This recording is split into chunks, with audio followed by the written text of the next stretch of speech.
Le ministre Jean Boulet entend changer les lois au cours des prochaines semaines et ça pourrait changer pas mal de choses pour les travailleurs.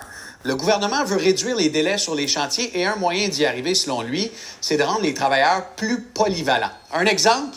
Selon le gouvernement, changer une porte dans une école, ça demande beaucoup de bras. 7 corps de métiers différents, du moins, c'est ce qu'affirme le gouvernement. Parce que, selon les syndicats, eh bien, ce serait faux. Il n'en faudrait qu'un, 2, 3 maximum. En fait, c'est 2 visions totalement différentes qui s'affrontent.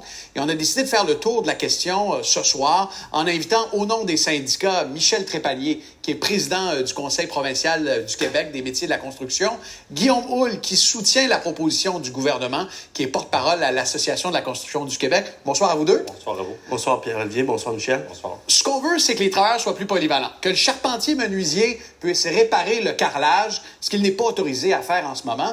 Monsieur Trépanier, au nom des syndicats, vous êtes contre la proposition du gouvernement de rendre nos travailleurs plus polyvalents? Non, on n'est pas contre.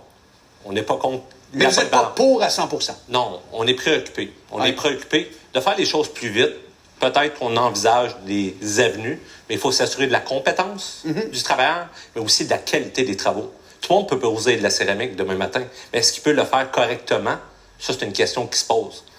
Il ne faut pas faire fi de la compétence et aussi de s'assurer de la qualité des travaux. C'est là notre grosse préoccupation. Puis présentement, dans les discussions, on ne parle pas de formation professionnelle puis de formation professionnelle. Vous n'avez pas de garantie que, justement, le charpentier-menuisier puisse la poser, la céramique. Monsieur Houle, votre position, parce que vous représentez les entrepreneurs dans la construction, qu'est-ce que vous en pensez de la proposition de Jean Boulet? Nous sommes à la même place que le syndicat. On a besoin de formation pour les travailleurs. On a besoin de plus de polyvalence. On n'a jamais eu autant besoin de construire actuellement au Québec. 150 milliards d'investissements dans le PQI, Plan québécois des infrastructures. On vit une crise du logement. On doit se poser la question, socialement, qu'est-ce que le secteur de la construction peut faire de mieux pour les Québécoises et les Québécois? C'est vrai que ça prend 7 corps de métier pour changer une porte dans une école? Ça en prend un. Ça en prend un? Un corps de métier pour changer une porte dans une école. Par contre, Michel, tu conviendras, s'il faut agrandir le cadre, s'il faut refaire le carrelage, refaire le plancher, refaire le cadrage, refaire la peinture, refaire le plâtre, refaire la pose de... là, on arrive à 7 assez rapidement. Ça arrive à 7 et vous voulez garder les 7 ou du moins s'assurer que les 7 sont bien formés. Non, mais je reviens. Je suis d'accord avec vous. Ça me surprend. C'est dans une situation typique, c'est une personne. Ça peut arriver si les travaux sont mal faits, s'il arrive des imprévus, on sollicite d'autres expertises. C'est juste normal. Mais à la base de la question, combien de salariés est demandé pour un exercice d'une porte? C'est un salarié, c'est un charpentier-menuisier. D'accord avec toi, Michel. On demande aux travailleurs de la construction d'en faire plus. Le gouvernement n'a pas présenté cependant de garantie sur les compétences. Est-ce que vous pensez qu'on devra mieux former ces travailleurs de la construction avec cette proposition du gouvernement? Assurément qu'il y a un lieu d'avoir une discussion sur la formation professionnelle. Actuellement, il y a beaucoup d'entrées de travailleurs par les bassins.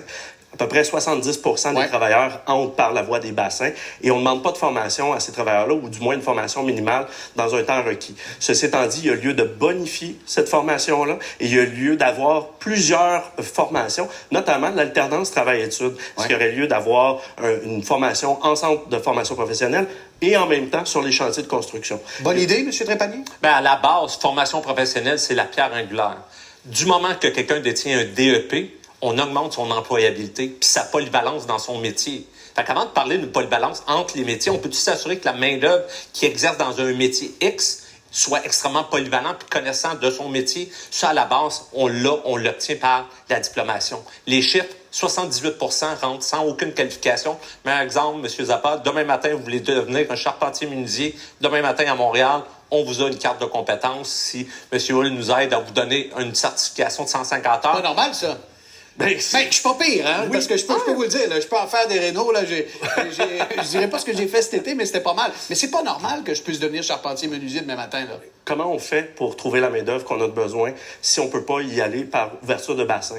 Si vous avez certaines compétences en termes de charpenterie-menuiserie et que je juge que je pourrais vous former dans les 4 premières années pour vous amener sur les chantiers de construction un petit peu plus grands, il y a possibilité de le faire actuellement, puis on veut pas fermer la porte à l'ouverture des bassins et on veut surtout pas fermer la porte à la formation non plus. Je vais vous en donner un exemple. Quelqu'un rentre sans aucune qualification, comme vous, demain matin, vous commencez votre carrière en charpenterie-menuiserie.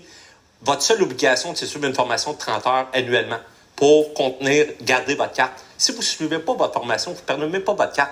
L'année passée, il y a 23 000 salariés qui avaient une obligation de formation. Il y en a juste 9 000 qui l'ont suivi. Pas normal, ça, M. Hull. C'est pas normal. Fait qu'il faut s'améliorer. Là-dessus, il faut s'améliorer.